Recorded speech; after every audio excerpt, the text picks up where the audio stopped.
ರೈತರ ವಿವಿಧ ಸಮಸ್ಯೆಗಳನ್ನು ರಾಜ್ಯ ಸರ್ಕಾರ ಈಡೇರಿಸಿಲ್ಲ. ಅದಕ್ಕಾಗಿ ಇದು ರೈತ ವಿರೋಧಿ ಸರ್ಕಾರ ಎಂದು ಬಿಜೆಪಿ ಜಿಲ್ಲಾ ರೈತ ಮೋರ್ಚಾ ಅಧ್ಯಕ್ಷರಾದಂಥ ಗುರುಲಿಂಗಪ್ಪ ಅಂಗಡಿ ಕಿಡಿಕಾರಿದರು. ವಿಜಯಪುರ ನಗರದಲ್ಲಿ ನಡೆದ ಮಾಧ್ಯಮ ಗೋಷ್ಠಿಯಲ್ಲಿ ಮಾತನಾಡಿದವರು, ಕೇಂದ್ರದಿಂದ ಪ್ರಧಾನಿ ನರೇಂದ್ರ ಮೋದಿ ಅವರು ರೈತರ ಸಲುವಾಗಿ ಸಾಕಷ್ಟು ಯೋಜನೆಗಳನ್ನು ಜಾರಿಗೆ ತಂದಿದ್ದಾರೆ. ಆದರೆ ರಾಜ್ಯ ಸರ್ಕಾರ ರೈತರಿಗೆ ಅದನ್ನು ತಲುಪಿಸುತ್ತಿಲ್ಲ. ಇದು ರೈತ ವಿರೋಧಿ ಸರ್ಕಾರ ಎಂದು ಕಿಡಿಕಾರಿದರು. ರಾಜ್ಯ ಸರ್ಕಾರ ಬರಗಾಲದ ಪರಿಸ್ಥಿತಿಯನ್ನು ಅವಲೋಕಿಸಿಕೊಂಡು ರೈತರ ಹಿತಾಸಕ್ತಿಗಾಗಿ ಕೆಲಸಗಳನ್ನು ಮಾಡಬೇಕು. ಕೇವಲ ರಾಜಕೀಯ ಮಾಡುವುದಲ್ಲ, ಅಭಿವೃದ್ಧಿ ಕೆಲಸಗಳನ್ನು ಕೂಡ ಮಾಡಬೇಕೆಂದು ಒತ್ತಾಯಿಸಿದರು. ಮೀಟಿಗೆ ನಮಗೆಲ್ಲರಿಗೂ ವೆಲ್ಕಮ್ ಮಾಡೋಣ. ನಮಗೆ ನಮಸ್ಕಾರ ಹೇಳಿ ನನ್ನ ಸ್ವಲ್ಪ ಜೋರಾಗಿ ಮಾತಾಡಿ ಸರ್. ಇವತ್ತು ನಾನು ಗುರುಲಿಂಗಪ್ಪ ದುಂಡಪ್ಪ ಅಂಗಡಿ, ನಮ್ಮ ಜಿಲ್ಲೆಯವರಾದ ಭಾರತೀಯ ಜನತಾ ಪಕ್ಷದ ರಾಜ್ಯಾಧ್ಯಕ್ಷರಾದಂಥ ಮುದ್ದೇಬೇಳ ಮತಕ್ಷೇತ್ರದ ಮಾಜಿ ಶಾಸಕರಾದಂಥ ಎಸ್ ಪಾಟೀಲ್ ನಡಳಿಯವರು ಮತ್ತು ಭಾರತೀಯ ಜನತಾ ಪಕ್ಷದ ಬಿಜಾಪುರ ಜಿಲ್ಲೆಯ ಅಧ್ಯಕ್ಷರಾದಂಥ RS ಪಾಟೀಲ್ ಕುಚ್ಬಾಳ್ ಅವರ ಆದೇಶದ ಮೇರೆಗೆ ನನ್ನನ್ನು ಬಿಜಾಪುರ ಜಿಲ್ಲೆಯ ರೈತ ಮೋರ್ಚಾ ಅಧ್ಯಕ್ಷರನ್ನಾಗಿ ಆಯ್ಕೆ ಮಾಡ್ಯಾರ. ನನ್ನ ಜೊತೆ ಇವತ್ತು ಪ್ರಧಾನ ಕಾರ್ಯದರ್ಶಿಯಾಗಿ ಬಾಲರಾಜ್ ರೆಡ್ಡಿ ಮತ್ತು ರಾಜಶೇಖರ್ ಡೊಳ್ಳಿ ಅವರು ಅದಾರ. ಉಪಾಧ್ಯಕ್ಷರಾಗಿ ಇವತ್ತು ಪಾಂಡು ಸೌಕರ್ ಅವರು, ಹೆಂಗ್ನಾಳ್ ಅವರು, ಅದೇ ರೀತಿ ನಮ್ಮ ಪರ್ಸಪ್ಪಗಳು ಸಹೋದರಿ ಪರ್ಸಪ್ಪಗಳವರು, ನಮ್ಮ ಕಾರ್ಯದರ್ಶಿಯಾಗಿ DG ಬಿರಾದರ್ ವಕೀಲರು ನಮ್ಮ ಜೊತೆ ಇದ್ದಾರೆ. ನಮ್ಮ ಸಿದ್ದು ಬಿರಾದರ ದೇಶದಿಂದ ಸಾಮಾಜಿಕ ಜಾಲತಾಣದ ಕಾರ್ಯಕರ್ತರಾಗಿ ಕೆಲಸ ಮಾಡ್ತಾ ಇದ್ದಾರೆ. ಅದೇ ರೀತಿ ನಮ್ಮ ಮಾಜಿ ಜಿಲ್ಲಾ ಪಂಚಾಯಿತಿಯ ಸದಸ್ಯರಾದಂಥ ಔಟಿಯವರು ಕಾರ್ಯದರ್ಶಿಯಾಗಿ ಇವತ್ತು ನಮ್ಮ ಜೊತೆ ಈ ತಂಡದಲ್ಲಿದ್ದಾರೆ. ಇವತ್ತು ನಮ್ಮ ಈ ತಂಡದ ಈ ಮೊದಲನೆಯ ಒಂದು ಪ್ರೆಸ್ ಮೀಟ್ ಆಗಿದೆ. ನಮ್ಮ ತಂಡದ ಉದ್ದೇಶ ಬಿಜಾಪುರ ಜಿಲ್ಲೆಯ ರೈತರ ಸಮಸ್ಯೆಗಳನ್ನು ಗುರುತಿಸಿ ರೈತ ಸಂಘಟನೆಯನ್ನು ಮಾಡಿ ರೈತರ ಸಮಸ್ಯೆಗಳನ್ನು ಸರ್ಕಾರದ ಮುಂದಿಟ್ಟು ರೈತ ಚಳವಳಿಯನ್ನು ಮಾಡಿ ರೈತರ ಸಮಸ್ಯೆಗಳಿಗೆ ಸ್ಪಂದಿಸುವ ಕೆಲಸ ನಮ್ಮ ಟೀಮ್ ಮಾಡತಕ್ಕಂಥ ಒಂದು ವ್ಯವಸ್ಥೆಯನ್ನು ಮಾಡಿಕೊಂಡಿದ್ದೀವಿ. ಮುಂದಿನ ದಿನಮಾನದಲ್ಲಿ ಒಟ್ಟಾಗಿ ನಾವು ಪತ್ರಿಕೆ ಗೋಷ್ಠಿಯನ್ನು ಕರೆದ ಉದ್ದೇಶ, ಈ ಕಾಂಗ್ರೆಸ್ ಸರ್ಕಾರ ಬಂದ ನಂತರ ರೈತರಿಗೆ ಆಗ್ತಕ್ಕಂಥ ತೊಂದರೆಗಳನ್ನು ಇದನ್ನು ಬಿತ್ತರಿಸಬೇಕು, ಜನರಿಗೆ ಗೊತ್ತಾಗಬೇಕು ಅಂತಕ್ಕಂಥ ಒಂದು ಉದ್ದೇಶ ಇಟ್ಕೊಂಡು ಇವತ್ತು ನಾವು ಈ ಪತ್ರಿಕಾಗೋಷ್ಠಿಯನ್ನು ಕರೆದಿದ್ದೀನಿ. ಈಗ ಮೊದಲನೇದಾಗಿ ಈ ಕಿಸಾನ್ ಸನ್ಮಾನ್ ಯೋಜನೆಯಲ್ಲಿ ಸುಮಾರು 53 ಲಕ್ಷ ರೈತರಿಗೆ 4,821.37 ಕೋಟಿಯಷ್ಟು ಹಣವನ್ನು ಕೇಂದ್ರ ಸರ್ಕಾರ ಕೊಡ್ತಾ ಇದೆ. ಅದ್ರ ಜೊತೆಗೆ ನಮ್ಮ ಮಾಜಿ ಮುಖ್ಯಮಂತ್ರಿಯಾದಂಥ BS ಯಡಿಯೂರಪ್ಪ ಸರ್ಕಾರದಲ್ಲಿ ರೈತರಿಗೆ 4,000 ರೂಪಾಯಿ ಕೊಡ್ತಕ್ಕಂಥ ಒಂದು ಯೋಜನೆ ಇತ್ತು. ಅದನ್ನು ತೆಗೆದುಕೊಳ್ಳುವ ಮೂಲಕ ರೈತರಿಗೆ ಒಂದು ದೊಡ್ಡ ಅನ್ಯಾಯವನ್ನು ಮಾಡಿದೆ. ಅದೇ ಜೊತೆಗೆ ಇನ್ನೊಂದು, ಈ ಹೆಣ್ಣು ಮಕ್ಕಳಿಗೆ ಬಸ್ಸಿನ ಪ್ರಯಾಣವನ್ನು ಉಚಿತ ಮಾಡ್ಯಾರ. ಅದ್ರ ಬಗ್ಗೆ ನಮಗಿರೋದಿಲ್ಲ. ಬೇಕಾದ್ರೆ ಗಂಡಸರಿಗೂ ನೀವು ಬೇಕಾದ್ರೆ ಉಚಿತ ಕೊಡ್ರಿ, ಉಚಿತ ಸೇವೆ ಪ್ರಾರಂಭಿಸ್ರಿ, ಬೇಡ ಅನ್ನಂಗಿಲ್ಲ ಪರಿಸ್ಥಿತಿ. ಅವ್ರಿಗೆ ತಾವು ಬಸ್ಸಿಗೆ ಹೋಗ್ತಕ್ಕಂಥ ಅವಶ್ಯಕತೆ ಅವರು ನಿಮ್ಮಿಂದ ಬಯಸಿಲ್ಲ. ಅವರ ಮಕ್ಕಳ ಭವಿಷ್ಯಕ್ಕಾಗಿ ಆ ರೈತ ಪೀಳಿಗೆ ಇವತ್ತು ಒದ್ದಾಡ್ತಾ ಇದೆ, ಕಷ್ಟಪಡ್ತಾ ಇದೆ. ಇವತ್ತು ಆ ರೈತನ ಮಕ್ಕಳು ಶಾಲೆಗೆ ಹೋಗ್ಬೇಕಾದ್ರೆ ಇವತ್ತು ಆ ಬಸ್ಸಿನಲ್ಲಿ ಕಿಟಕಿಗೆ ಜೋತ್ ಬಿದ್ದು ಹೋಗ್ತಕ್ಕಂಥದ್ದು, ಆ ಬಸ್ಸಿನ ಒಳಗೆ ಭಾಳ ಗದ್ದಲದಲ್ಲಿ ಸಿಕ್ಕೊಂಡು ಹೋಗಿ ಶಾಲೆಗೆ ಹೋದಾಗ ಆ ಮಗುವಿನ ಪರಿಸ್ಥಿತಿ ಯಾವ ರೀತಿ ಇರ್ತದೆ, ಅದನ್ನು ಸರಿಯಾಗಿ ಅವರು ಅಲ್ಲಿ ಅಭ್ಯಾಸವನ್ನು ತಿಳ್ಕೊಳ್ಳೋಕೆ ಆಗ್ತದೆ. ಅಂತಕ್ಕೆ ಮುಂದೆ ಮರಳಿ ಮನೆಗೆ ಹೋಗ್ತಕ್ಕಂಥ ಪರಿಸ್ಥಿತಿ ನೆನೆಕೊಳ್ಬೇಕಾಗ್ತದೆ. ಅದಕ್ಕಾಗಿ ನಾವು ಸರ್ಕಾರದ ಒಂದು ಒತ್ತಡ ಅಂದರೆ, ನೀವು ಮಕ್ಕಳಿಗೆ ಶಿಕ್ಷಣಕ್ಕಾಗಿ ಹೆಚ್ಚು ನೀವು ಒತ್ತು ಕೊಡಬೇಕಾಗಿದೆ. ಅದಕ್ಕಾಗಿ ಆ ಬಸ್ಸಿನ ವ್ಯವಸ್ಥೆಯನ್ನು ಸಪ್ರೇಟಾಗಿ ರೈತರ ಮಕ್ಕಳಿಗಾಗಿ ಬಸ್ಸಿನ ವ್ಯವಸ್ಥೆಯನ್ನು ನೀವು ಮಾಡಬೇಕು ಅಂತಕ್ಕಂಥ ಒತ್ತಾಯನೂ ಕೂಡ ನಾವು ಸರ್ಕಾರ ಮೇಲಿದೆ. ಇನ್ನೊಂದು ವಿಶೇಷವಾದಂಥ ಒಂದು ರೈತರಿಗೆ ಸಂಬಂಧಪಟ್ಟಂಥ ಒಂದು 2-3 ಯೋಜನೆಗಳಿದ್ದು ನಮ್ಮ ಭಾರತೀಯ ಜನತಾ ಪಕ್ಷದಲ್ಲಿ ಕೂಡ ಇವು ಇದ್ದು, ಏನಂದ್ರೆ ಒಬ್ಬ ರೈತ ತನ್ನ ಪಂಪ್ಸೆಟ್ಟಿಗೆ ಪವರ್ ಬೇಕಂದ್ರೆ ಅಥವಾ ಕರೆಂಟ್ ಬೇಕಂದ್ರೆ ಅವ ಅಕ್ರಮ ಸಕ್ರಮ ಅಂತಕ್ಕ ಒಂದು ಯೋಜನೆ ಇತ್ತು. ಅಕ್ರಮ ಸಕ್ರಮ ಅಂದ್ರೆ ಅವ ಲೈನ್ ಎಳ್ಕೊಂಡಿದ್ದ, ಅದನ್ನು ಸಕ್ರಮ ಮಾಡಿ ಅವ್ರಿಗೆ RR ನಂಬರ್ ಕೊಡ್ತಕ್ಕಂಥದ್ದು ಒಂದು ಕಾರ್ಯಕ್ರಮ. ಅದ್ರ ಜೊತೆಗೆ ಇವತ್ತು ಅವ ಭಾಳ ದೂರಿಂದ ಸರ್ವಿಸ್ ವೈರ್ ತಂದು ಮೋಟ್ರ್ ಚಲೋ ಮಾಡ್ಕೊಂಡಿದ್ದಂದ್ರೆ ಅವಾಗ ಆ ಫೀಲ್ಡಿನ ಅನುಗುಣವಾಗಿ ಎಸ್ಟಿಮೇಟ್ ಮಾಡಿ ಅದಕ್ಕೆ ಎಷ್ಟು ಕಂಬ ಹತ್ತಾವ, ಎಷ್ಟು ವೈರ್ ಹತ್ತೈತಿ, DC ಪರಿಪೂರ್ಣ ಆ ಯೋಜನೆಯನ್ನು ರೈತರಿಗೆ ಫ್ರೀಯಾಗಿ ಕೊಡ್ತಿದ್ರು. ಇದು ಭಾಳ ವರ್ಷಗಳಿಂದ ಯೋಜನೆ ಅದ. ಈ ಕೆಲವೊಂದು ಸರ್ಕಾರ ಬಂದ ತಕ್ಷಣ ಈ ಯೋಜನೆಗಳನ್ನು ಕೈ ಬಿಡ್ತಕ್ಕಂಥದ್ದು ಇದು ಸರ್ವಸಾಮಾನ್ಯ, ಅದಕ್ಕೆ ಒಪ್ಕೋತೀನಿ. ಆದ್ರೆ ಯಾವ ಕಾರ್ಯಕ್ರಮಗಳನ್ನು ಕೈ ಬಿಡಬೇಕು ಅನ್ನೋದನ್ನು ಕೂಡ ವಿಚಾರ ಮಾಡಬೇಕಾಗ್ತದೆ ಸರ್ಕಾರ. ಇದು ರೈತರ ಒಂದು ಉತ್ಪಾದನೆಗೆ ಹೆಲ್ಪ್ ಆಗ್ತಕ್ಕಂಥ ಒಂದು ಕಾರ್ಯಕ್ರಮ. ರೈತ ಪಂಪ್ಸೆಟ್ಟನ್ನು ಅಳವಡಿಸಿಕೊಂಡಾಗ ಆತನಿಗೆ ಬೋರ್ವೆಲ್ ಹಾಕಬೇಕು, ಸಾಲ ಮಾಡಬೇಕು, ಮೋಟರ್ ಸಾಲ ಮಾಡಬೇಕು, ಅವಾಗ ಒಂದೆಲ್ಲ ಕತ್ತಿ ಮುಗಿದ್ಬಿಟ್ಟಿರ್ತೈತಿ. ಸರ್ಕಾರ ಕೊಡ್ತಕ್ಕಂಥ ಏನು ಕನೆಕ್ಷನ್, ಪವರ್ ಕನೆಕ್ಷನ್ ಇದು ಫ್ರೀಯಾಗಿ ಬರ್ತಿರೋದ್ರಿಂದ ಇದು ಭಾಳಷ್ಟು ಅನುಕೂಲ ಇತ್ತು. ಅತಿ ಶೀಘ್ರ, ಅತಿ ಅರ್ಜೆಂಟಾಗಿ ನಾನು ಕರೆಂಟ್ ಕನೆಕ್ಷನ್ ಆಗ್ಬೇಕಂದ್ರೆ ಅದು ಒಂದು ಅತಿ ಶೀಘ್ರ ಕಾರ್ಯಕ್ರಮ ಇತ್ತು. ರೈತ ಲೈನ್ ಎಳ್ಕೊಂಡಿದ್ದಂದ್ರೆ TCRA ಫ್ರೀಯಾಗಿ ಕೊಡ್ತಕ್ಕಂಥ ಒಂದು ಯೋಜನೆ. ಇದು ನವೆಂಬರ್, ಈಗ ತಾನೇ ಸರ್ಕಾರ ಬಂದು 1 ವರ್ಷ ಆಗಿಲ್ಲ, ಮೊನ್ನೆ ನವೆಂಬರ್ದಲ್ಲಿ ಎರಡೂ ಈ ಕಾರ್ಯಕ್ರಮಗಳನ್ನು ಬಿಟ್ಬಿಟ್ಟಾರೆ. ಇದು ರೈತರಿಗೆ ಒಂದು ದೊಡ್ಡ ಅನಾನುಕೂಲ ಮಾಡಿದ್ದಾರೆ. ಈ ನಮ್ಮ ರಾಜ್ಯದ ರೈತ ಉತ್ಪನ್ನ ಏನು ಬರ್ತಕ್ಕಂಥ ಉತ್ಪನ್ನ ಕೂಡ ಹೊಡೆತ ಕೊಟ್ಟಾರೆ. ಈಗ ಅದಕ್ಕಾಗಿ GST ಕೂಡ ಇವತ್ತು ಅವ್ರಿಗೆ ಕಲೆಕ್ಷನ್ ಆಗ್ತಾ ಇಲ್ಲ. ಇವೆಲ್ಲ ಕಾರಣಗಳು ಕೂಡ ಇವತ್ತು ಸರ್ಕಾರ ಮೇಲೆ ಪರಿಣಾಮ ಬೀರಕತ್ತೈತಿ. ಅದ್ರ ಜೊತೆಗೆ ಇವತ್ತು ರೈತರ ಮಕ್ಕಳಿಗೆ ನಮ್ಮ ಬೊಮ್ಮಾಯಿ ಅವರು ಮುಖ್ಯಮಂತ್ರಿ ಇದ್ದಾಗ ಕೊಟ್ಟಂಥ ವಿದ್ಯಾನಿಧಿ ಅಂತಕ್ಕಂಥ ಕಾರ್ಯಕ್ರಮ ಬಿಟ್ಟಾರ. ಅದೇ ಜೊತೆಗೆ ರೈತ ಶಕ್ತಿ ಯೋಜನೆ ತಂದಿತ್ತು. ಯಂತ್ರಗಳನ್ನ ಬಳಸಿ ಕೃಷಿಯಲ್ಲಿ ತೊಡಕೊಂಡಾಗ ಡೀಸೆಲ್ ಕೊಡ್ತಕ್ಕಂಥದ್ದು 250 ರೂಪಾಯಿ ಒಂದು ಎಕರೆಗೆ, ಅದನ್ನು ಕೈ ಬಿಟ್ಟಾರ. ಹಾಲು ಉತ್ಪಾದಕರಿಗೆ 5 ರೂಪಾಯಿಯನ್ನು ಬೆಂಬಲ ಬೆಲೆ ಕೊಡ್ತೀವಿ ನಾವು ಭಾರತೀಯ ಜನತಾ ಸರ್ಕಾರ, ಅದನ್ನು ಕೂಡ ಕೈ ಬಿಟ್ಟಾರ. ಇನ್ನು ವಿಜಯಪುರ ಜಿಲ್ಲೆಯಲ್ಲಿ ಬರಗಾಲ ಅಂತೂ ಬಿದ್ದದ. ಈ ನಮ್ಮ 2 ಕಾಲುವೆಗಳದು ನಮ್ಮ ಜಿಲ್ಲೆಯಲ್ಲಿ, ಒಂದು ಮಲಗಾನ್ ವೆಸ್ಟ್, ಮುಳವಾಡ್ ವೆಸ್ಟ್ ಐತೆ. ಈ ಮುಳವಾಡ್ ವೆಸ್ಟ್ ಹಳೆಯ ಕಾಲುವೆಗಳಿವು, ಮಲಗಾನ್ ವೆಸ್ಟ್ ಈಗ ತಾನೇ ಆದಂಥ ಕಾಲುವೆ.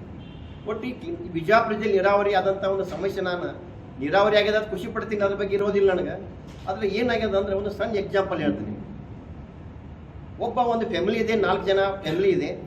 ಅವರು ದಿನನಿತ್ಯ ಊಟಕ್ಕೆ ಒಬ್ಬರಿಗೆ 2 ರೊಟ್ಟಿ ಹೆಂಗೆ 4 ರೊಟ್ಟಿ ಮಾಡ್ಕೊಂಡಿರ್ತಾರೆ ಅವ್ರ ಮನೆಯೊಳಗೆ. ಅವ್ರು 8 ರೊಟ್ಟಿ ಮಾಡ್ಕೊತಾರೆ, ಒಬ್ಬರಿಗೆ 2 ರಂಗ. ಇವತ್ತು ಏನಾಗ್ಯದ ಅಂದ್ರೆ ಆ ಮನೆಗೆ ಒಂದು 50 ಜನ ಬೀಗರು ಬಂದ್ರಂದ್ರೆ 50 ಜನಕ್ಕೂ ನೀವು 8 ರೊಟ್ಟಿಯಿಂದ ಊಟ ಮಾಡ್ಸಾಕ್ತೈತೆ ಅಥವಾ ನೀವು ಊಟ ಕೊಟ್ರೆ ಅವ್ರಿಗೆ ಎಷ್ಟು ಬರ್ತೈತಿ? ನಿಜವಾಗಿ ಕೂಡ ಬಿಜಾಪುರ ಜಿಲ್ಲೆಗೆ ಅನ್ಯಾಯ ಅಂದ್ರೆ ಭಾಳ ವರ್ಷಗಳಿಂದ ಅನ್ಯಾಯ ಅದ. ಇದು 524 ಮೀಟರ್ ವಾಟರ್ ಸ್ಟೋರೇಜ್ ಆಗುತ್ತ ಕಾಲ್ಮಟ್ಟಿ ಒಳಗೆ ಈ ರೈತರ ಸಮಸ್ಯೆ ತಪ್ಪುದಿಲ್ಲ. ಈಗ ಏನಾದರೂ 8 ರೊಟ್ಟಿ ಒಳಗೆ ಹೆಂಗೆ ಹಂಚ್ಕೊಳ್ತಿದ್ದಾರ ಹಂಗೆ ನಮ್ಮ ಆಲ್ಮಟ್ಟಿ 519 ಮೀಟರ್ ಮಟ್ಟ ಸ್ಟೋರೇಜ್ ಅದ. ಅದ ನೀರಿನಾಗ ಇವತ್ತು ನಾವು ಎಷ್ಟು ಉಂತಾರೆ, ಆ ಬೆಳೆಗೆ ಸರಿಯಾಗಿ ನೀರು ಸಫಿಷಿಯೆಂಟ್ ಸಾಲೋದಿಲ್ಲ. ಸರಿಯಾಗಿ ಅವ್ರ ಇನ್ವೆಸ್ಟ್ಮೆಂಟ್ ಖರ್ಚದ ರೈತ ಬೆಳಿಬೇಕಾದ್ರೆ ಗೊಬ್ಬರು, ಬೀಜು ಭಾಳಷ್ಟು ಕಷ್ಟಪಟ್ಟು ಅವಾಗ ಇನ್ವೆಸ್ಟ್ ಮಾಡಿದಾಗ ಆ ಇನ್ವೆಸ್ಟ್ಮೆಂಟ್ ಸರಿಯಾಗಿ ಬರ್ತಾ ಇಲ್ಲ. ಅದಕ್ಕೆ ನನ್ನ ಉದ್ದೇಶ ಏನಂದ್ರೆ ಈ ಸರ್ಕಾರ ಯಾವ ಗ್ಯಾರಂಟಿ ಕೊಡಬೇಕಾದ ಅವಶ್ಯಕ, ಯಾವ ಸರ್ಕಾರ ಇರಲಿ ಗ್ಯಾರಂಟಿ ಕೊಡಬೇಕಾದಂಥ ಅವಕಾಶ ಇಲ್ಲ. ನಮ್ಮ ಬಿಜಾಪುರ ಜಿಲ್ಲೆಗೆ 524 ಮೀಟರ್ ಸ್ಟೋರೇಜ್ ಮಾಡ್ತಾರೆ. ಆ ಸ್ಟೋರೇಜ್ ಮಾಡಿದ್ರೆ ಸರ್ಕಾರಕ್ಕೆ ನೀವು ಬರೀ 5 ಗ್ಯಾರಂಟಿ ಅಲ್ಲ, ಒಂದು 100 ಗ್ಯಾರಂಟಿ ಕೊಡ್ತಕ್ಕಂಥ ಶಕ್ತಿ ರೈತರಿಗೆ ಬರ್ತೈತಿ, ಆ ಭಾಗದ ಕಾರ್ಮಿಕರಿಗೆ ಬರ್ತೈತಿ. ಅದಕ್ಕೆ ದಯಮಾಡಿ ಇದು ವಿರುದ್ಧ ಕೂಡ ನಾವು ದೊಡ್ಡ ಪ್ರಮಾಣದಲ್ಲಿ ನಾವು ಹೋರಾಟ ಮಾಡ್ತಕ್ಕಂಥ ವ್ಯವಸ್ಥೆ ಇದೆ ಆಗಿದ್ದಾವೆ ಸಾಕಷ್ಟು. ಇನ್ನು ಅದ್ರ ಜೊತೆಗೆ ಇನ್ನು ಇವು ಹಳ್ಳಿಯಲ್ಲಿ ಕುಡಿ ನೀರಿನ ಯೋಜನೆಗಳದ ಮಲ್ಟಿ ವಿಲೇಜ್ ಸ್ಕೀಮ್ ಅಂತ ಹೇಳಿ ಅವ್ರ ಮೇಂಟೆನೆನ್ಸ್ ಕಾಂಟ್ರಾಕ್ಟ್ ಪರಿಸ್ಥಿತಿ ಏನದ ಅಂದ್ರೆ ಇವತ್ತು ನಾ ಯಾಕೆ ವಿಷಯ ಹೇಳಕತ್ತೇನಂದ್ರೆ ಈ ಬರ್ತಕ್ಕಂಥ ಬರಗಾಲ ಕುಡಿ ನೀರಿನ ಸಮಸ್ಯೆ ಭಾಳ ಅದ. ಯಾವುದೇ ಸರ್ಕಾರ ಇದ್ರೂ ಕೂಡ ಕುಡಿ ನೀರಿಗೆ ಸಾಕಷ್ಟು ಹಣವನ್ನು ರಿಸರ್ವ್ ಇಡ್ತಕ್ಕಂಥ ವ್ಯವಸ್ಥೆ ಇತ್ತು. ಆದರೆ ಇವತ್ತು 10-11 ತಿಂಗಳಾಯಿತು, ಯಾವ ಕಾಂಟ್ರಾಕ್ಟರ್ಗೆ ಬಿಲ್ ಆಗಿಲ್ಲ. ಸಪೋಸ್ ಕಾಂಟ್ರಾಕ್ಟರ್ಗೆ ನನಗೆ 10 ತಿಂಗಳು ಬಿಲ್ ಆಗಿಲ್ಲ ದೇಶದಿಂದ ಕೈ ಎತ್ತಿ ನಾನು ಮೇಂಟೈನ್ ಮಾಡೋಕೆ ಆಗಲ್ಲ ಅಂದ್ರೆ ಒಂದು ನೀರಿನ ಹಾಕಾರ ಆಗ್ತಕ್ಕಂಥ ವಾತಾವರಣ ಅದ. ಇದು ಕೂಡ ಭಾಳ ಮುಖ್ಯವಾದಂಥ ವಿಷಯ ಅದ. ಅದ್ರ ಜೊತೆಗೆ ಇವತ್ತು ಕಾಂಟ್ರಾಕ್ಟರ್ಗೆ ಒಂದಾಗಿ ನಮ್ಮ ಸರ್ಕಾರದಂಥ ಸಂದರ್ಭದಲ್ಲಿ ಮಾಡಿದಂಥ ಒಳ್ಳೆಯ ಕೆಲಸಗಳನ್ನು ಕೂಡ ಇವತ್ತು ನಾನು ಹೇಳಲಿಕ್ಕೆ ಇಚ್ಛೆ ಪಡ್ತೀನಿ. 2014 ಮೊದಲು ಕೃಷಿ ಕ್ಷೇತ್ರಕ್ಕೆ 27 ಕೋಟಿ ರಿಸರ್ವ್ ಇಡ್ತಿತ್ತು. ಈಗ 125 ಕೋಟಿ ರಿಸರ್ವ್ ಇಡೋ ಮೂಲಕ 5 ಪಟ್ಟು ಹೆಚ್ಚು ಮಾಡ್ಯಾರ ನಮ್ಮ ಮೋದಿಯವರು. ಇವತ್ತು ಪ್ರಧಾನಮಂತ್ರಿ ಫಸಲ್ ಬಿಮಾ ಯೋಜನೆಯಲ್ಲಿ ಇವತ್ತು 48 ಕೋಟಿ ರೈತರಿಗೆ 1.4 ಲಕ್ಷ ಕೋಟಿ ರು ಪಾವತಿ ಮಾಡ್ಯಾರ. ಇವತ್ತು ರೈತರಿಗೆ ಕೊಟ್ಟಾರ. ಅಂದರೆ ಇವತ್ತು ತೊಗರೆ ಬೆಳೆ ಇರ್ಬೋದು, ಉದ್ದು ಇರ್ಬೋದು, ಕಡ್ಲಿ ಇರ್ಬೋದು, ಇವು ಕೂಡ ಈ ಒಂದು ವಿಮೆಯಲ್ಲಿ ಸಾಕಷ್ಟು ರೈತರಿಗೆ ಅನುಕೂಲ ಮಾಡಿಕೊಟ್ಟಾರ. ಇನ್ನೊಂದು ಹವಾಮಾನ, ನಮ್ಮ ಬಿಜಾಪುರ ಜಿಲ್ಲೆ ಮುಖ್ಯವಾಗಿ ದ್ರಾಕ್ಷಿ ಬೆಳೀತಕ್ಕಂಥ ನಾಡು ನಮ್ಮದು. ಇಲ್ಲಿ ನಮ್ಮ ರೈತರು ಬೆಳೆ ವಿಪರೀತದಿಂದ ಏನದು ಹವಾಮಾನ ವಿಪರೀತ ಆಗೋದ್ರಿಂದ ಬೆಳೆಗಳು ಭಾಳಷ್ಟು ತೊಂದರೆ ಆಗ್ತಾ ಇದೆ ನಮ್ಮ ರೈತರಿಗೆ, ದ್ರಾಕ್ಷಿ ಬೆಳೆಗಾರರಿಗೆ. ಇವತ್ತು ಹವಾಮಾನ ಆಧಾರಿತ ಬೆಳೆ ವಿಮೆಯನ್ನು ಇವತ್ತು ಕೊಡುವ ಮೂಲಕ ಇವತ್ತು ಒಬ್ಬೊಬ್ಬ ರೈತರಿಗೆ 10 ಲಕ್ಷ 20 ಲಕ್ಷ ಅವ್ರ ಬೆಳೆ ಅಷ್ಟು ಉತ್ಪನ್ನ ಬಂದಿಲ್ಲ, ಅಷ್ಟು ವಿಮೆಯನ್ನು ಪಡೆದುಕೊಂಡಂಥ ಒಂದು ಈ ವ್ಯವಸ್ಥೆ ನಮ್ಮ ಇದಾಗದ. ಇನ್ನೊಂದು ವಿಶೇಷವಾಗಿ ನಮ್ಮ ಭಾಳ ಮುಖ್ಯವಾದಂಥ ಒಂದು ವಿಷಯ, ಪ್ರಧಾನ ಮಂತ್ರಿ ಕೃಷಿ ಸಿಂಚಾಯಿ ಯೋಜನೆ ಅಂತ ಒಂದು ಯೋಜನೆ ಅದ. ಇದು ಭಾಳ ಒಳ್ಳೆಯ ಯೋಜನೆ. ಸುಮಾರು 93,068 ರೂಪಾಯಿಯನ್ನು 78 ಲಕ್ಷ ಹೆಕ್ಟರ್ ಭೂಮಿಗೆ ನೀರಾವರಿ ಮಾಡಕ್ಕೆ ಖರ್ಚು ಮಾಡ್ತಾ ಇದ್ದಾರೆ. ಇದು ಎಷ್ಟು ಒಳ್ಳೆಯ ಯೋಜನೆ ಅದ ಅಂದ್ರೆ, ಇವತ್ತೊಬ್ಬ ರೈತ ಬೋರ್ವೆಲ್ ಹಾಕೊಂಡು ಅಂದ್ರೆ 25,000 ಡೈರೆಕ್ಟ್ ರೈತ ಅಕೌಂಟಿಗೆ ಬರ್ತದೆ. ಇವತ್ತು ಅವ ಒಂದು ಹೊಂಡ ಮಾಡ್ಕೊಂಡ್ರೆ ಒಂದು 75-80 ಸಾವಿರ ತನಕ ಅವ್ನು ಡೈರೆಕ್ಟ್ ಅಕೌಂಟಿಗೆ ನಡುವೆ ಏನೋ ವ್ಯವಸ್ಥೆ ಇಲ್ಲ. ಭಾಳಷ್ಟು ಒಳ್ಳೆಯ ಸ್ಕೀಮ್ ಅದು. ಅಂತ ಹೇಳೋದಂದ್ರೆ ಒಂದು ಸಮಸ್ಯೆ ಆಗೈತೆ ರೈತರಿಗೆ. ಏನಾಗ್ಯದ ಅಂದ್ರೆ, ಈ ರೈತರ ಸಬ್ಸಿಡಿ ಬರ್ತಕ್ಕಂಥ ಏನು ವಸ್ತುಗಳು ಅದಾವೆ, ಡ್ರಿಪ್ ಇರ್ಬೋದು, ಸ್ಪ್ರಿಂಕ್ಲರ್ ಇರ್ಬೋದು, ಡೀಸೆಲ್ ಇಂಜಿನ್ ಇರ್ಬೋದು, ಅಥವಾ ಟ್ಯಾಕ್ಟರ್ ಇಂಪ್ಲಿಮೆಂಟ್ಸ್ ಇರ್ಬೋದು. ಇದು ಮೊದಲು ಹೆಂಗಿತ್ತಂದ್ರೆ, ರೈತ ತನಗೆ ಯಾವ ಕಂಪ್ನಿ ಬೇಕು ಆ ಕಂಪ್ನಿ ಸಿಗ್ತಿತ್ತು. ಅವು ತನಗೆ ಬೇಕಾದಂಥ ಕಂಪ್ನಿ ಮಳಿಗೆಗೆ ಹೋಗಿ ಅವ ಖರೀದಿ ಮಾಡ್ತಿದ್ದ. ಕ್ಯಾಶ್ ಕೊಟ್ಟು ಖರೀದಿ ಮಾಡಿದೆ ಅಂದ್ರೆ ಅವ್ರಿಗೆ ಡೈರೆಕ್ಟ್ ಅನುದಾನ ಅವ್ನ ಅಕೌಂಟಿಗೆ ಬರ್ತಿತ್ತು. ಇಲ್ಲ ಸಬ್ಸಿಡಿ ಮೂಲಕನೂ ಕೂಡ ಡೀಲರ್ ಆ ರೈತಿಗೆ ಕೊಡ್ತಾ ಇದ್ದ. ಇದು ರಾಜ್ಯದಲ್ಲಿ ಆಗಬೇಕಿದೆ, ಜಿಲ್ಲೆಗೆ ಸಂಬಂಧಪಟ್ಟಂದಲ್ಲ. ನಾನು ಕೂಡ ಬಿಜಾಪುರ ಜಿಲ್ಲೆಯ ಜಿಲ್ಲಾಧ್ಯಕ್ಷ ಇದ್ದೀನಿ. ಇದು ನಮ್ಮ ತಂಡಿದೆ. ಹಿಂಗೆ ಪ್ರತಿ ಜಿಲ್ಲೆಯಲ್ಲಿ ನಮ್ಮದೊಂದು ತಂಡಿದೆ. ಇದು ರಾಜ್ಯದಲ್ಲೂ ಕೂಡ ಈ ವ್ಯವಸ್ಥೆಯನ್ನು ಬದಲು ಮಾಡಲಿಕ್ಕೆ, ಈ ವ್ಯವಸ್ಥೆ ನೀವು ಬದಲು ಮಾಡೋದ್ರಿಂದ ಇವತ್ತು ಭಾಳಷ್ಟು ನಿರುದ್ಯೋಗಿಗಳಿಗೆ ಉದ್ಯೋಗ ಸಿಗ್ತೈತಿ. ಮತ್ತು ರೈತರಿಗೆ ಯಾವ ಸಂದರ್ಭದಲ್ಲಿ ಬೇಕು ಆ ಸಂದರ್ಭಕ್ಕೆ ಅನುಗುಣವಾಗಿ ಆ ವಸ್ತು ಸಿಗ್ತೈತಿ. ಆದರೆ ಈ ನೀವು ನೀವು ಏನು ಈ ಡೈರೆಕ್ಟ್ ಕಂಪ್ನಿ ಕೊಟ್ಟಿರಿ, ಒಂದು ಕಂಪ್ನಿಗೆ ಆ ಕಂಪ್ನಿಯವ್ರು ಬಂದು ಇಲ್ಲಿ ಬಿಸ್ನೆಸ್ ಮಾಡ್ಲಿಕ್ಕೆ ಆಗದೆ ಆ ದುಡ್ಡು ಇದ್ದಾಗ ಬರ್ತಾರ. ಯಾವಾಗ ದುಡ್ಡು ರಿಲೀಸ್ ಆಕೈತೆ ಬರ್ತಾರ, ಅವು ಏನೋ ಗದ್ದ ಹಿಡಿಸಿ ಮಟ್ಟಿಲ್ಲ ಅವಾಗ ಕೊಡ್ತಕ್ಕಂಥ ಪ್ರಯತ್ನ ಮಾಡ್ತಾರೆ. ಅದಕ್ಕೆ ಈ ವ್ಯವಸ್ಥೆಗೆ ತಾವು ಸರ್ಕಾರ ಮಾಡಬೇಕು ಅಂತಕ್ಕಂಥ ಮನವಿಯನ್ನು ನಾನು ಮಾಡ್ಕೋತಾ ಇದ್ದೀನಿ. ಟ್ಯಾಂಕರ್ ವ್ಯವಸ್ಥೆ ಮಾಡಿ ಅಂತ ಹೇಳ್ತಾರೆ, ಆದರೆ ಟ್ಯಾಂಕರ್ ವ್ಯವಸ್ಥೆ ಸರಿಯಾಗಿ ಆಗ್ತಾ ಇಲ್ಲ. ಇವತ್ತು ಆ ಭಾಗ ಒಂದೊಂದು ವಸ್ತಿಯಲ್ಲಿ ಎಲ್ಲ ಬೋರ್ವೆಲ್ಗಳು ಬಂದಾಗಿಬಿಟ್ಟಾವ. ಆ ವಸ್ತಿಯವ್ರು ಹೋಗಿ ಪಿಡಿಒ ಕೇಳಿದ್ರೆ ಪಿಡಿಒ ಹೇಳ್ತಾರೆ, ತಹಸೀಲ್ದಾರ್ ಕೇಳ್ತಾರೆ. ತಹಸೀಲ್ದಾರ್ ಕಡೆ ಹೋದ್ರೆ ತಹಸೀಲ್ದಾರ್ ಪಿಡಿಒ ಹೇಳ್ತಾರೆ. ಅಂದ್ರೆ ನೀರು ನಮ್ಗೆ ಕುಡಿಯಾಕೆ ನೀರು ಬೇಕಂತ ಹೋಗಿ ನಾವು ಕೇಳ್ಕೊಂಡ್ರೆ ಪಿಡಿಒ ಅವರು ತಹಸೀಲ್ದಾರ್ ಪಿಡಿಒ ಅಂತಕ್ಕಂಥ ಒಂದು ವಾತಾವರಣ ಕ್ರಿಯೇಟ್ ಆಗೈತಿ. ಅದಕ್ಕೆ ಇವು ದನಗಳಿಗೆ ಮೇವು ಕೂಡ ಸಂಗ್ರಹ ಪೂರ ಆಗಿಲ್ಲ ಬಿಜಾಪುರ ಜಿಲ್ಲೆಯಲ್ಲಿ. ಈಗ ಮುಂದಿನ ದಿನಮಾನದಲ್ಲಿ ಇಲೆಕ್ಷನ್ ಗದ್ದಲೆ ಸುಟ್ಕೊಂಡ್ಬಿಟ್ಟಾರ. ರೈತರ ಕಡೆ ಲಕ್ಷ ಇಲ್ಲ ಅವ್ರಿಗೆ. ನಿಮ್ಗೆ ಜವಾಬ್ದಾರಿ ಅದ, ನೀವು ರಾಜ್ಯ ಸರ್ಕಾರ ನಡ್ಸಾಕತ್ತೀರಿ. ನೀವು ಆ ಇಲೆಕ್ಷನ್ ಮಾಡಿ ನೀವು ನಾ ಬೇಡಂಗಿಲ್ಲ, ಅದ್ರ ಜೊತೆಗೆ ಇಲ್ಲಿ ಸಮಸ್ಯೆಗಳು ಸ್ಪಂದಿಸಬೇಕಿಲ್ಲ. ಇವತ್ತು ಮೇವುಗಳ ಸರಿಯಾಗಿ ಸಫಿಷಿಯಂಟ್ ದನಕರುಗಳಿಗಿಲ್ಲ. ಮತ್ತು ಈಗ ಮನುಷ್ಯರು ನಾವು ಹೆಂಗನೆ ಮಾಡಿ ತಂದು ಕುಡಿಬೋದು, ದನಕರು ನೀರು ಹೆಂಗೆ ಕುಡಿಬೇಕು? ಈ ದನಕರುಗಳಿಗೆ ಪ್ರತಿ ಹಳ್ಳಿ ಒಳಗೂ ಈ ಬೋದ್ ಮಾಡಿ ಒಂದು ಟ್ಯಾಂಕರ್ ಮೂಲಕ ಯಾವ ರೀತಿ ನೀವು ಸಪ್ಲೈ ಮಾಡಿ ಅಲ್ಲೇ ನೀರು ಸ್ಟೋರೇಜ್ ಆಗಿ ಕುಡಿಯೋಂಥ ವ್ಯವಸ್ಥೆಗಳು ಕೂಡ ಈ ಸರ್ಕಾರ ಮೇಲೆ ಜವಾಬ್ದಾರಿ ಅದ. ಅದಕ್ಕೆ ಇಷ್ಟು ನನ್ನ ಈ ಪತ್ರಿಕಾ ವಿಷಯದ ಒಂದು ವಿಷಯ ಇಷ್ಟು ಹೇಳಿ ನನ್ನ ಪತ್ರಿಕಾ ವಿಷಯಗಳನ್ನು ರೇಣುಕಾ ಪರ್ಸಪ್ಗೋಳ್ ಅಂತ ಉಪಾಧ್ಯಕ್ಷರು ರೈತ ಮೋರ್ಚಾ. ನಾನು ಏನು ಹೇಳೋದಂದರೆ, ಮಹಿಳಾ ಸಶಕ್ತೀಕರಣ ಅಂತ ಪ್ರಧಾನಮಂತ್ರಿ ಅವ್ರದ್ದೊಂದು ಯೋಜನೆ ಇದೆ.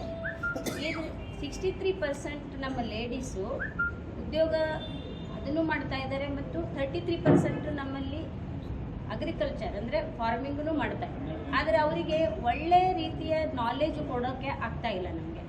ಈ ಥರ ನಾವು ಚಿಕ್ಕ ಚಿಕ್ಕ ಕಾರಾಗಾರಗಳನ್ನು ಎಲ್ಲ ಕಡೆ ಹಳ್ಳಿಗಳಲ್ಲಿ ಸ್ವಲ್ಪ ಎಲ್ಲ ಹೆಣ್ಮಕ್ಳನ್ನು ಕೂಡಿಸಿ ಸಮಗ್ರ ಕೃಷಿ ಪದ್ಧತಿ ಅಂದರೆ, ಈಗ ಬಿಜಾಪುರದಲ್ಲಿ ಈಗಾಗಲೇ ಬರಗಾಲ ಬಿದ್ದಿದೆ, ನೀರಿನ ಕೊರತೆ ತುಂಬ ಇದೆ. ಬರೀ ನಾವು ನೀರನ್ನೇ ಉಪಯೋಗಿಸ್ಕೊಂಡು ಬೆಳೆಯೋ ಬೆಳೆಗಳನ್ನು ಕಡಿಮೆ ಮಾಡೋಕ್ಕೆ ಆಗ್ತಾ ಇಲ್ಲ ಈಗ. ಅದೇ ಥರ ಈಗ ಪಶು ಸಂಗೋಪನೆ, ಮತ್ಸ್ಯ ಸಂಪದ ಯೋಜನೆ ಇದೆ ಮೋದಿಯವ್ರದ್ದು. ಹಾಗೆ ಈಗ ಸಮಗ್ರ ಕೃಷಿಯಲ್ಲಿ ಒಂದು ತರಕಾರಿ ಬೆಳೆಯೋದು, ಹಣ್ಣುಗಳನ್ನು ಬೆಳೆಯೋದು.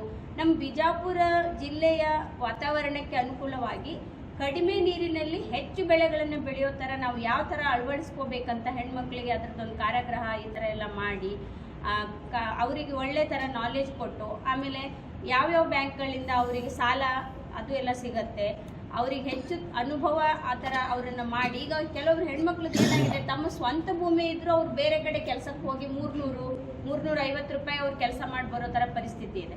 ಯಾಕಂದರೆ ಅವರಿಗೆ ಯೋಜನೆಗಳ ಬಗ್ಗೆ ಅರಿವಿಲ್ಲ, ಸಬ್ಸಿಡಿಗಳ ಬಗ್ಗೆ ಅರಿವಿಲ್ಲ. ಏನು ಕೇಂದ್ರ ಸರ್ಕಾರ ಯೋಜನೆಗಳನ್ನು ರಾಜ್ಯ ಸರ್ಕಾರಕ್ಕೆ ಬರೋ ತನಕ ಅವು ಮನೆ ಹೋಗಿ ಮುಟ್ತಾನೇ ಇಲ್ಲ, ಅಲ್ಲೇ ಕಟ್ ಆಗ್ತಾ ಇದ್ದಾವೆ. ಯೋಜನೆಗಳನ್ನು ಇಂಪ್ಲಿಮೆಂಟೇಷನ್ ಮಾಡಬೇಕಂದ್ರೂ ಒಂದು ಸರ್ಟಿಫಿಕೇಟ್ ತೊಗೊಂಡು ಒಂದು ಅಪ್ಲಿಕೇಶನ್ ತೊಗೊಂಡು ನಾವು ಹೋದರೆ ರಾಜ್ಯ ಸರ್ಕಾರದಿಂದ ಮುಂದೆ ಅದು ಅಪ್ರೂವ್ ಆಗಿ ಕೇಂದ್ರ ಸರ್ಕಾರವರೆಗೆ ಹೋಗೋಕ್ಕೆ ಕೊಡ್ತಾ ಇಲ್ಲ. ಆನ್ಲೈನ್ ಮಾಡೋದು ಎಲ್ಲ ಹೆಣ್ಮಕ್ಳಿಗೂ ಗೊತ್ತಿರೋದಿಲ್ಲ. ಈ ಥರ ನಾವೀಗ ನಮ್ಮ ರೈತ ಮೋರ್ಚಾ ತಂಡ ಈಗ ನಾವು ಸ್ವಲ್ಪ ಏನು ಮಾಡಬೇಕು ಅಂತ ವಿಚಾರ ಮಾಡಿದ್ವಿ ಅಂದರೆ, ಹಳ್ಳಿಗಳಿಗೆ ಹೋಗಿ ಹೆಣ್ಮಕ್ಳಿಗೆ ಒಂದು ಟ್ರೈನಿಂಗ್ ತರಬೇತಿ ಎಲ್ಲರಿಗೂ ಬಂತು, ಹೆಣ್ಮಕ್ಳಿಗೂ ಬಂತು, ಗಂಡು ಮಕ್ಳಿಗೂ ಬಂತು. ಸೆಂಟ್ರಲ್ ಸ್ಕೀಮ್ಗಳು ಏನೇನಿದೆ ಅವನು ಯಾವ ಥರ ಇಂಪ್ಲಿಮೆಂಟ್ ಮಾಡಿದರೆ ರಾಜ್ಯ ಸರ್ಕಾರದಿಂದ ಅವು ಅಪ್ರೂವ್ ಆಗಿ ಸೆಂಟ್ರಲ್ದಿಂದ ನಾವು ದುಡ್ಡು ತೊಗೊಂಡು ಬರ್ಬೋದು, ಸಬ್ಸಿಡಿ ತೊಗೋಬೋದು, ಟ್ರೈನಿಂಗ್ ಪ್ರೋಗ್ರಾಮ್ ಅರೇಂಜ್ ಮಾಡ್ಬೋದು. ಈ ಥರ ಎಲ್ಲ ನಾವು ನಾಲೆಜ್ ಕೊಡಬೇಕು ಅಂತ ಮುಂದಿನ ದಿನಮಾನಗಳಲ್ಲಿ ವಿಚಾರ ಮಾಡ್ತಾ ಇದ್ದೇವೆ. ಮೊದಲನೇದಾಗಿ ಹೇಳೋದೇನಪ್ಪ ಅಂದ್ರೆ ಈ ಸರ್ಕಾರ ರೈತ ವಿರೋಧಿ ಕಾಂಗ್ರೆಸ್ ಸರ್ಕಾರ ಅಂತ ಹೇಳಕ್ ಇಷ್ಟಪಡ್ತೀನಿ. ಯಾಕಪ್ಪ ಅಂದ್ರೆ ಈಗ ಪರಿಸ್ಥಿತಿ ಹೆಂಗದ, ಬರಗಾಲ ಪರಿಸ್ಥಿತಿ ಅದ. ತಾಜಾ ಉದಾಹರಣೆಗಳು ಈ ಕಾಂಗ್ರೆಸ್ ಸರ್ಕಾರ ರೈತ ವಿರೋಧಿ ಚಟುವಟಿಕೆಗಳು ತೊಡಗದಂತ ಮುಂದೆ ಇವತ್ತು ನಾನು ಈ ಮಾಧ್ಯಮದ ಮುಖಾಂತರ ನಮ್ಮ ರೈತ ಬಂಧುಗಳಲ್ಲಿ ಎಲ್ಲ ಬಿಜಾಪುರ ಜಿಲ್ಲಾ ಮತದಾರರಲ್ಲಿ ಇವತ್ತು ದಿನ ತಿಳಿಸಕ್ಕೆ ಇಷ್ಟಪಡ್ತೀನಿ. ಹೋದ ವರ್ಷ ಗುತ್ತಿ ಬಸವಣ್ಣ ಕಾಲುವೆ ಸಿಂದಗಿ ಇಂಡಿ ಭಾಗದ ಪ್ರಮುಖ ಕಾಲುವೆ. ಆ ಕಾಲುವೆಗೆ ದಶಕಗಳಿಂದ ಕಾಲುವೆ ಆಗ್ಯದ, ಕಾಲುವೆದೊಳಗೆ ನೀರು ಬಂದಿದ್ದಿಲ್ಲ.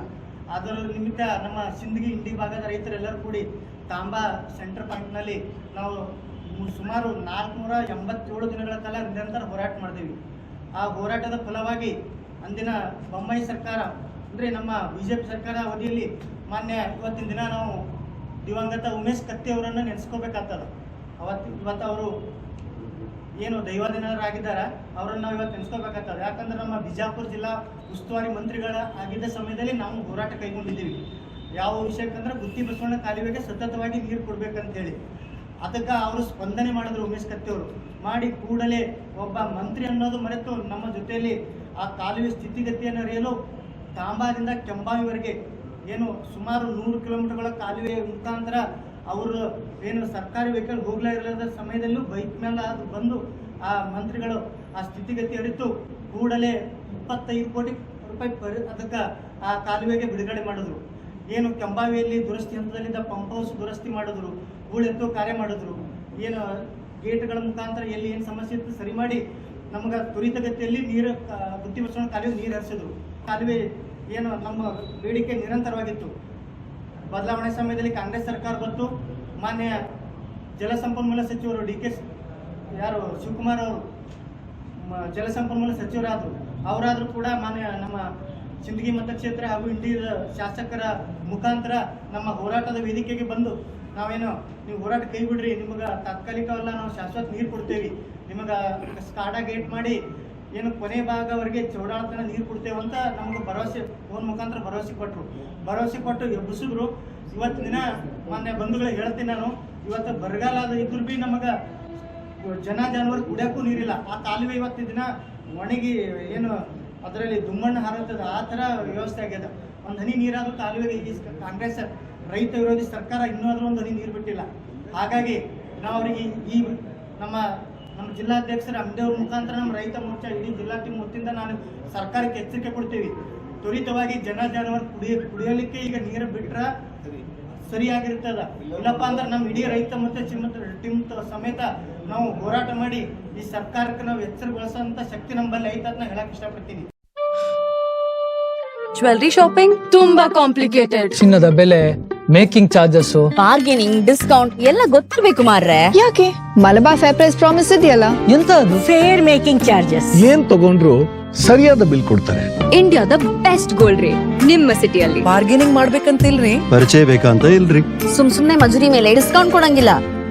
ಎಲ್ಲಿ ಬೇಕಾದ್ರೂ ಕಂಪೇರ್ ಮಾಡಿ. Exactly. Malabar Fair Price Promise.